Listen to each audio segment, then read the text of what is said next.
at 5. Good evening and welcome to the MTN News at 5 on KTGF. I'm Tom Wiley. Thanks for joining us. First tonight.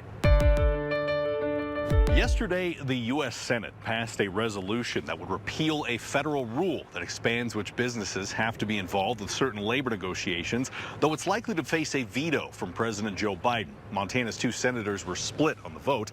MTN senior political reporter Jonathan Ambarian talked to business and union leaders about their views of the potential impacts.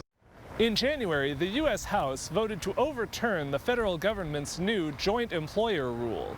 On Wednesday, the Senate agreed on a narrow vote, with Senator Steve Daines in favor and Senator Daines Tester opposed.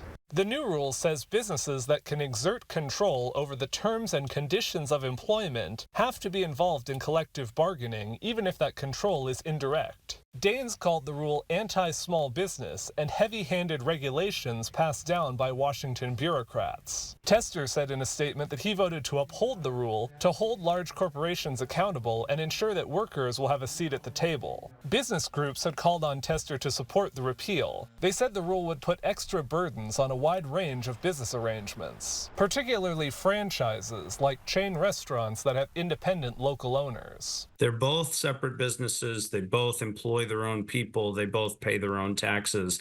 They're held together with a brand relationship, but they're very independent businesses, and a brand really has nothing to do with the hiring and employment policies at a store by store level. But labor groups offered support for the new rule. Erin Foley is Secretary-Treasurer of Teamsters Local 2 and President of the Montana AFL-CIO. She says they're concerned about situations like large companies that use third-party firms for drivers and warehouse workers, or hospitals and nursing homes with large partners. She said without this rule, they might not get access to information from the parent companies as they bargain for better wages and working conditions. It made the employers a lot easier to circumvent collective bargaining and dealing with those issues. So the rule that we're looking at now actually gives access to us to be able to bargain with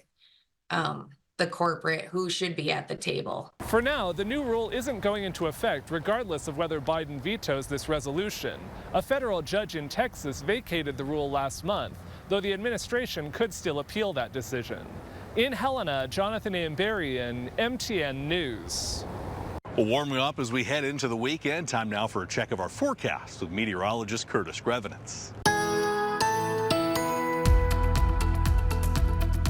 Hey, good afternoon, everybody. What a great day. A little in the way of some high, thin cirrus clouds coming overhead right now, but I mean, really nice. Warm temperatures, not as much wind. Look at this. We're in the 50s and the low 60s, and it is going to get warmer from here. A lot of ice melting. The warmest yet this year. We may also have the stormiest stretch with more numerous thunderstorms yet this year, and it ain't over yet. We've got snow, much colder temperatures, in fact, maybe near record cold. I'll have more on that coming up.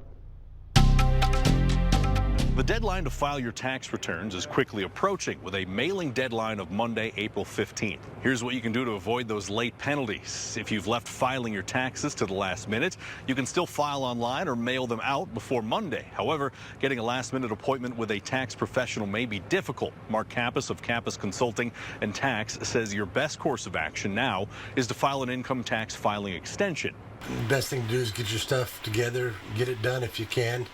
If you can't, file an extension. It is an extension of time to file, not to pay, so you need to estimate, whether you think you're going to owe or not, and pay that in by Monday. If you can't, pay what you can, because penalties and interest would then start accruing at that point. So interest is at 8% right now, and late payment and late filing penalties are 0.5% per month up to 25%. Even if you do get an extension for filing, you still have to pay if you owe by the 15th. And if you are paper filing on your own by mail, it's recommended to get a return receipt to verify that you were mailed on the 15th. You can find extension forms at irs.gov, or for more information, visit our website.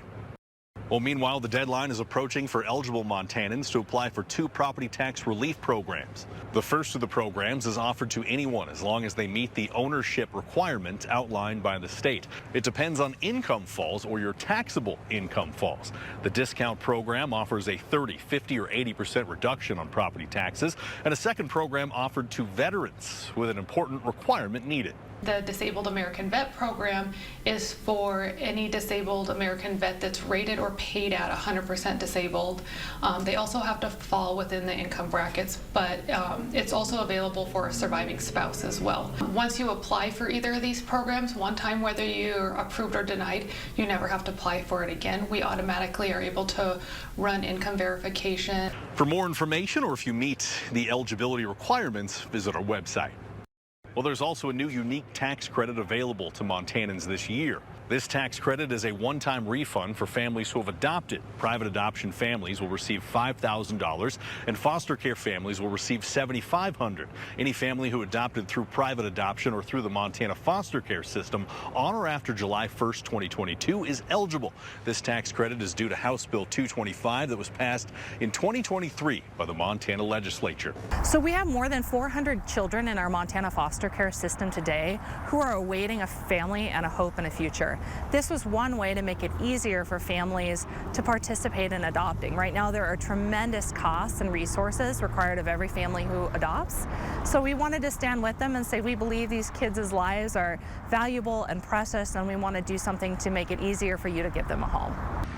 Adoptive families do have to apply to get this tax credit. Be sure to talk with a tax professional on how to apply. Well, do you know someone who's made Great Falls great? Nominations are now open for the 14th annual Paris Gibson Award, named for the founder of Great Falls. MTN's Anissa Coomer has more on who's eligible for the award. Nominations are now open for the 14th annual Paris Gibson Award to be presented to a member of the community that exemplifies the vision of Paris Gibson, bettering the community through selfless action.